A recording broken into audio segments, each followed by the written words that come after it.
All right, so I am going to give an overview of the Big Sky Sustainable Water Solutions Forum in 10 minutes, so hold on to your seats here. So I'm going to give you I'm going to talk about the priorities, the activities, the timeline of the forum, and then I'm going to end with ways in which the public can get involved, because this is very much a public process and we really want to hear from you. That's why we're all here today.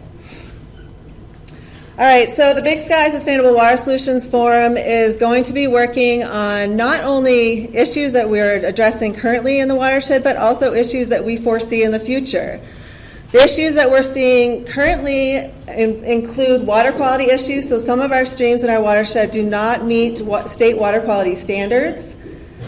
We also are dealing with some habitat degradation, so increased erosion, loss of streamside vegetation. These are issues that we're dealing with today. We're also dealing with issues in water availability. So the whole Upper Missouri watershed is a closed basin, meaning that there is no more water available legally.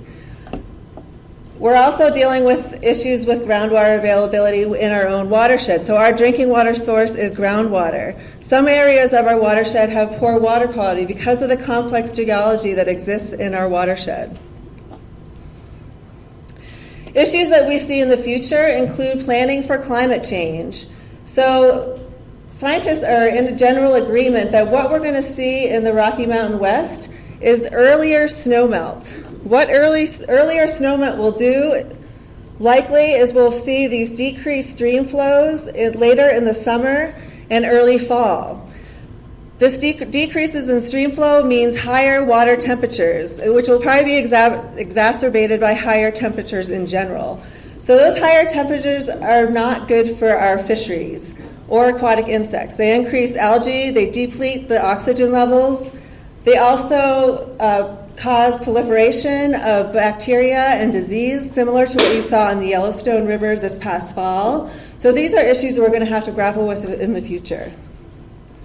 We'll also have to think about the growth of the Big Sky community, and this is a growth graph that the Big Sky Water and Sewer District used to determine their water availability and wastewater treatment and disposal ability. And so what they found out is that in 2022, 2023, they're going to need additional options for water supply as well as wastewater treatment and disposal. So we have about 5 years to come up with these additional options. And this is going to take some real serious thought. Because where, when, and how you dispose of wastewater and or withdraw water within a watershed makes a huge difference on water quality and the amount of water that's moving throughout the watershed.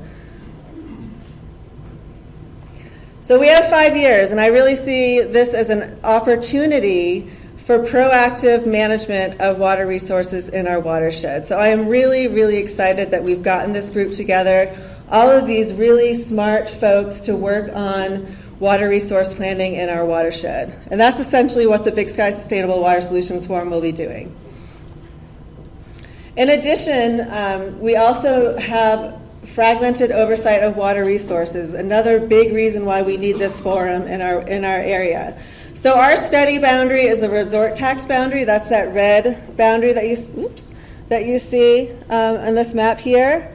This boundary is also divided into 2 different counties, as well as 2 different watersheds. So water doesn't care about political boundaries. Water is really defined by watersheds.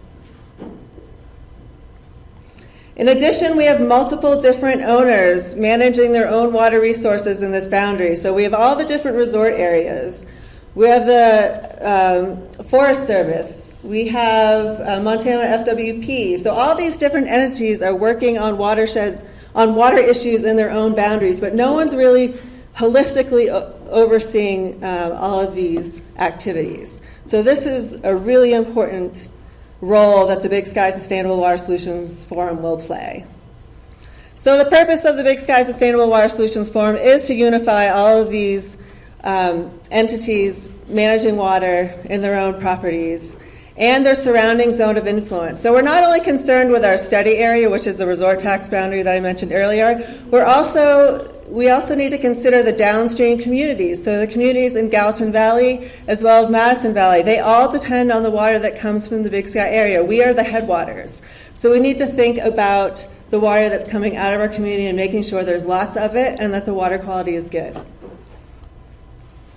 The water forum will also provide a framework and a process to identify common ground amongst a diverse set of stakeholders, identify the water issues and the effective solutions to those issues. Finally, the water forum will be supporting community implementation of these solutions that are identified. Here's a diagram of the Big Sky Sustainable Water Solutions Forum, and as you can see, central to the effort are the stakeholders right here. They are driving this process, and this is really important to understand. We do have an advisory committee that's a subcommittee of the stakeholders that Karen introduced earlier, and then the task force as well that's hosting this effort and coordinating the outreach. But we have no more say in what goes on in the stakeholder meetings than any other of the stakeholder entities. And then you can see that the public has a role as well. We really want you to be engaged. We want to hear from you. We want your questions. We want to hear ideas, any opportunities that you foresee. This is a real community effort, and we hope that you will stay involved in this effort. So here are the 35 entities that are participating in the forum. You can see it's a very diverse set of perspectives, and all of these entities are listed on the back of one of the handouts that we gave to you, so you can look at them. If anyone in this room is representing one of the entities, would you please stand up?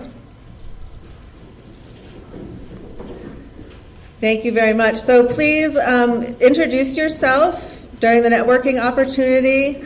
Ask these folks questions. They've all been participating, and it's just been a really tremendous effort so far to date. So again, here's the advisory committee. Karen already mentioned and introduced these folks earlier. David O'Connor is missing this evening, but thank you, advisory committee. You've done a great job really setting the process, moving the process forward. It's been great working with you all. And then the Gallatin River Task Force, our role is host and community education and outreach. And this Sustainable Water Solutions Forum really falls under our mission. So our mission is to partner with our community to inspire stewardship of the Gallatin River watershed. We're moving on into the Madison watershed a bit here too, but we really are a collaborative organization, and this really falls under exactly what we are inspiring to do in our watershed. So the process started with the stakeholders being interviewed by our consultants. The stakeholders agreed on, or all of their water resource concern fell under 3 focus areas: sustaining the ecological health of the river system, clean water supply and availability, and then wastewater treatment and disposal. These focus areas we've been learning about for the past, okay, I'm being told I need to cut off. So here is our timeline, essentially. We have ambitious goals to have a draft watershed plan to you by next December, and we will be hosting another community town hall meeting. So stay tuned. We want you to be at that meeting as well.